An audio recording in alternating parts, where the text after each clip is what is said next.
দিন কায়েমের জন্য শর্ত দুটো, একটা হলো একদল যোগ্য লোক তৈরি হওয়া, দ্বিতীয় হলো দেশে অধিকাংশ জনগোষ্ঠী দিন বিরোধী না হওয়া। মক্কায় যোগ্য লোক তৈরি হয়েছে, অধিকাংশ জনগোষ্ঠী বিরোধী ছিল। মদিনায় যোগ্য লোক ছিল না, অধিকাংশ জনগোষ্ঠী বিরোধী ছিল না। আল্লাহ যোগ্য লোকগুলিকে হিজরত করিয়ে মদিনায় নিয়ে গিয়ে দিন কায়েম করেছিলেন, প্রথম ইসলামী রাষ্ট্র কায়েম হয়েছিল। আমি মনে করি আমাদের দেশের দ্বিতীয় শর্তটা পুরোপুরি কায়েম আছে। অধিকাংশ জনগোষ্ঠীর দিন বিরোধী নয়, দিনের প্রতি আবেগ আছে, আবেগ দিয়ে দিন প্রতিষ্ঠা হবে না। আমাদের যোগ্য হইতে হবে। যোগ্য হতে হলে আমাদের নিজেদের অন্তরের দিকে তাকাতে হবে। উনি যে আলো জ্বালিয়ে দিয়েছেন এটাকে আমরা প্রজ্বলিত করার চেষ্টা করছি। আমি হতাশ, আমি মনে করি না। আমি অসংখ্য সমাবেশে আমি জিজ্ঞাসা করেছি, বাংলাদেশের শতকরা একটা লোক মিথ্যা কথা বলে না। আপনি মন থেকে বলতে পারবেন একটা মিথ্যা কথা বলে না? নেই। হাদিস আছে মিথ্যা কথা বলা মুনাফিকের লক্ষণ, কোরআনে আছে মিথ্যাবাদীর স্থান জাহান্নামের নিকৃষ্ট স্থানে। গীবত করি না, শতকরা একজন লোক খুঁজে পাবো না। সরকারি কর্মকর্তা কর্মচারী ঘুষ খায় না, একজন লোক খুঁজে পাবো না। মাপে ওজনে কম দেয় না, একজন লোক খুঁজে পাবো না। তাহলে আমরা ওনার শিক্ষা কাজে লাগাচ্ছি না। উনি আলো জ্বালিয়েছেন, কিন্তু এটাকে আমরা প্রজ্বলিত রাখতে পারছি না। আমরা নিজেরা সংশোধিত হচ্ছি না। আমার আপনার কাছে আবেদন, আল্লাহ যে মুসলমানের জন্য প্রথম আদেশ দিয়েছেন ইকরা, আমরা পড়ি না, আমরা জানি না, মানি না। আমরা খুব উদাসীন, আখিরাতকে আমরা ভুলে আছি। সূরা আনকাবুত 29 নম্বর সূরা 45 নম্বর আয়াতে আল্লাহ বলেছেন ইন্নাস-সালাতা তানহা আনিল ফাহশাই ওয়াল মুনকার। আমি শিওর আপনারা জানেন সবাই। আমরা কি এই নামাজ কি আমাদেরকে অন্যায় খারাপ কাজ থেকে বিরত রাখছে? রাখছে না। জিব্বা পড়া লোক দাড়িওয়ালা আমি দেখেছি 2 সপ্তাহ আগে জুম্মার দিন মসজিদ থেকে বের হয়ে আল্লাহ কোরআনের সূরা 10 নম্বর আয়াতে বলেছে ফামাসাইলা ফালা তানহার, সাহায্য প্রার্থীকে ধমক দিও না। চরম দুর্ব্যবহার করছে। আমার এই দাড়ি পাঞ্জাবি আমাকে বেহেশতে নিতে পারবে না। আমি কোরআনের আয়াত অমান্য করছি। আল্লাহ যে নামাজ বলেছে সে নামাজ পড়ছি না। আল্লামা দেলোয়ার হোসেন সাঈদী আমাদেরকে এই কোরআনের শিক্ষা দিয়েছেন।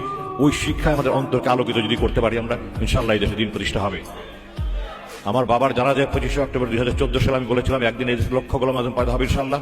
আমি দৃঢ়ভাবে বিশ্বাস করি একদিন এই দেশে লক্ষ সাঈদী পয়দা হবে ইনশাআল্লাহ। এজন্য আমাদের সবাইকে আমাদের অন্তরকে আলোকিত করতে হবে।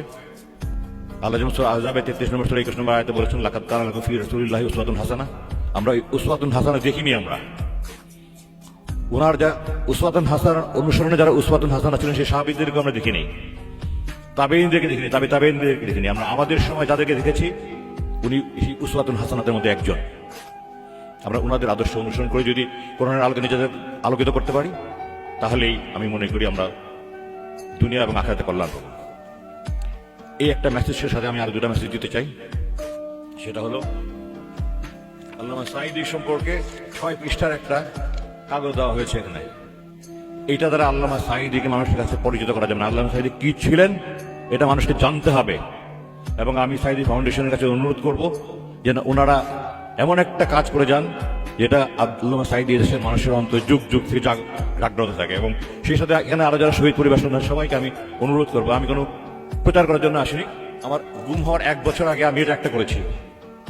আমি আশা করি যারা এখানে আমার ভাইয়েরা আছে, শহীদ পরিবারের সন্তানরা আছে, আমরা সবাই গর্বিত, আল্লাহর কাছে কৃতজ্ঞতা মাথা নিয়ে আসে যে আল্লাহ ওনাদের সন্তান করে আমাদের জন্ম দিয়েছিলেন। এটা আমাদের জীবন ধন্য। আমার জীবন সবচেয়ে বড় সার্থকতা, আমি ওনার 350 পৃষ্ঠা নিয়ে একটা বই করেছি আমার বাবাকে নিয়ে। আমি সবাইকে অনুরোধ করবো প্লিজ আপনাদের বাবাদের প্রতি যদি কৃতজ্ঞতা থাকে আপনারা সবার জন্য এই 6 পৃষ্ঠা নয় 600 পৃষ্ঠার একটা বই করেন, যে মানুষকে জানান ওনারা কি ছিলেন। ওগুলো পড়ে মানুষ অনুপ্রেরণা পাবে, মানুষ শিখবে। ওনারা আমাদের আদর্শ ছিলেন। আমাদের জন্য উসওয়াতুন হাসানার অনুসরণের ওনারা ছিলেন উসওয়াতুন হাসানা। সবশেষে একটা কথা বলবো, সেটা হলো আপনারা জানেন, খবরে দেখেছেন, টিভিতে দেখেছেন, টবি ক্যাডম্যান আপনারা সবাই চিনেন কম বেশি। ব্রিটিশ লয়ার, ট্রাইব্যুনালে আমাদের বাবাদের যে বিচারের সময়, প্রহসনের বিচারের সময় লয়ার ছিলেন। উনি গত মাসে এসেছিলেন, আমাদের 2 দিন বৈঠক হয়েছে। আমি তাকে জিজ্ঞাসা করেছিলাম যে এই যে বিচারকরা ফরমাইশি রায় দিল, আমরা কি তাদের বিরুদ্ধে আদালতে যেতে পারি না?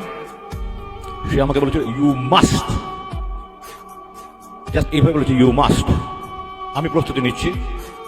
যে 3 বিচারক আমার বাবার বিরুদ্ধে রায় দিয়েছে, প্রকাশ্য আদালতে বলার পরেও যে সরকার পক্ষ ওনার বিরুদ্ধে কিছু প্রমাণ করতে পারেনি, এরপরে 90 বছর রায় দিয়েছে। আমি অনুরোধ করবো যারা এখানে শহীদ পরিবারের সন্তানরা আছে সবাই যার যার বিচারকদের বিরুদ্ধে মামলা করা উচিত, যারা শপথ ভঙ্গ করে সরকারের গোলাম হয়ে রায় দিয়েছে। সেই এসকে সিনহা লন্ডনে আমেরিকাতে ওখানে সাক্ষাৎকারে স্পষ্ট বলেছে, স্বীকার করেছে পৃথিবীর ইতিহাসে আজকে প্রথম প্রধান বিচারপতি জেলে আছে। এই সবগুলোকে এই হত্যার মানে হুকুমের আসামি করে মামলা করতে হবে। যদি এগুলো করতে পারি তাহলে মানুষ বুঝবে, শিখবে, জানবে যে এগুলো ছিল বিচারিক হত্যা। নাহলে এই বক্তৃতা দিয়ে কোনো লাভ হবে না। আমার 3টা মেসেজ: আমরা নিজেদের অন্তরকে কোরআনের আলোকে আলোকিত করি। 2, সবার সন্তানরা এই ফাউন্ডেশন যেন তাদের বাপের কীর্তিকে অমর করে রাখার জন্য, লেগেসিকে বহন করার জন্য একটা অমর কাজ করে যায়। আর 3, সব বিচারকদের বিরুদ্ধে মামলা করতে হবে। আশা করি আমি আমার মেসেজ পৌঁছাতে পেরেছি। আসসালামু আলাইকুম। আপনারা দোয়া করবেন যেন আমার এই পুনর্জন্ম জীবনে, পুনর্জন্ম বাংলাদেশে আমি দিনের জন্য, দেশের জন্য কাজ করতে পারি। সবার কাছে দোয়া চাই। আসসালামু আলাইকুম।